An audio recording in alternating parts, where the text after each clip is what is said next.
हरे कृष्ण राधे राधे। वट सावित्री व्रत हर साल ज्येष्ठ महीने की अमावस्या तिथि को रखा जाता है। इस दिन शनि जयंती भी मनाई जाती है। इस दिन विवाहित महिलाएं व्रत रखकर वट यानी बरगद के पेड़ की पूजा करती हैं। मान्यता है वट सावित्री व्रत रखने से महिलाओं को अखंड सौभाग्य का आशीर्वाद मिलता है। धार्मिक कथा के अनुसार सावित्री ने अपने पति सत्यवान के प्राण यमराज से वापस ले ली थी। इसी वजह से महिलाएं अपने पति की लंबी उम्र और सुख समृद्धि के लिए यह व्रत रखती हैं। वट सावित्री व्रत के दिन बरगद के पेड़ की पूजा करने से त्रिदेव और यमराज का आशीर्वाद प्राप्त होता है। इस बार वट सावित्री का व्रत किस दिन पड़ रहा है? तो अमावस्या तिथि शुरू हो रही है 16 मई 2026 सुबह 5:11 से अमावस्या तिथि प्रारंभ होगी। अमावस्या तिथि समाप्त होगी 17 मई रात 1:30 पे अमावस्या तिथि समाप्त होगी। अब सुनते हैं वट सावित्री की व्रत कथा। कथा सुनने से पहले कमेंट में त्रिदेव की जय, यमराज की जय जरूर लिखें। हिंदू मान्यता के अनुसार राजकुमारी सावित्री ने सत्यवान से विवाह किया था, जबकि उन्हें पहले ही पता था कि सत्यवान की मृत्यु 1 साल के भीतर ही हो जाएगी।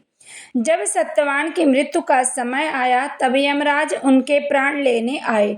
सावित्री अपने ज्ञान, भक्ति और दृढ़ निश्चय के साथ यमराज के पीछे पीछे चलती रही।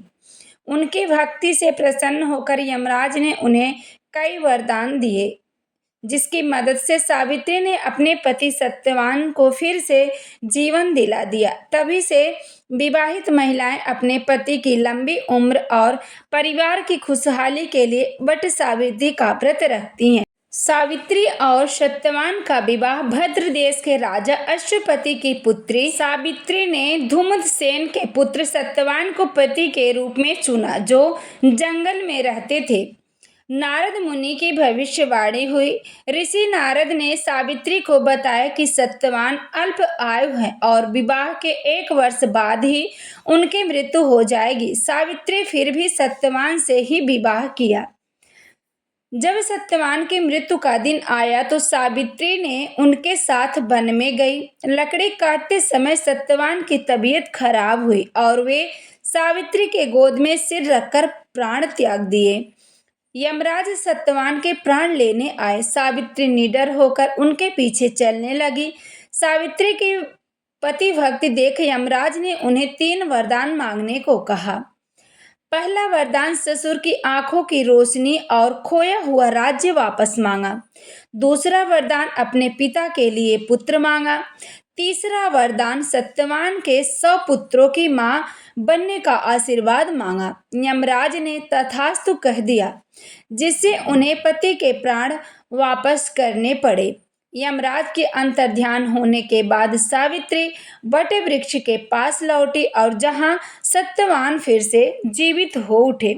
सावित्री ने बरगद के पेड़ के नीचे ही अपने पति को पुनः जीवित पाया था। वट वृक्ष की लंबी आयु और स्थिरता का प्रतीक माना जाता है, इसलिए जो भी महिलाएं वट वृक्ष की पूजन करती हैं और इस पावन पवित्र कथा को सुनती हैं, उनकी सभी मनोकामना पूरी होती है। तो ऐसी धार्मिक और पवित्र कथा सुनने के लिए चैनल पे जो भी भाई बहन पहली बार आए हैं, आप चैनल को जरूर सब्सक्राइब करें, ताकि इस तरह की जो भी वीडियो हो हम सबसे पहले आपके पास पहुंचा सके। कमेंट में जय माता दी जरूर लिखिए।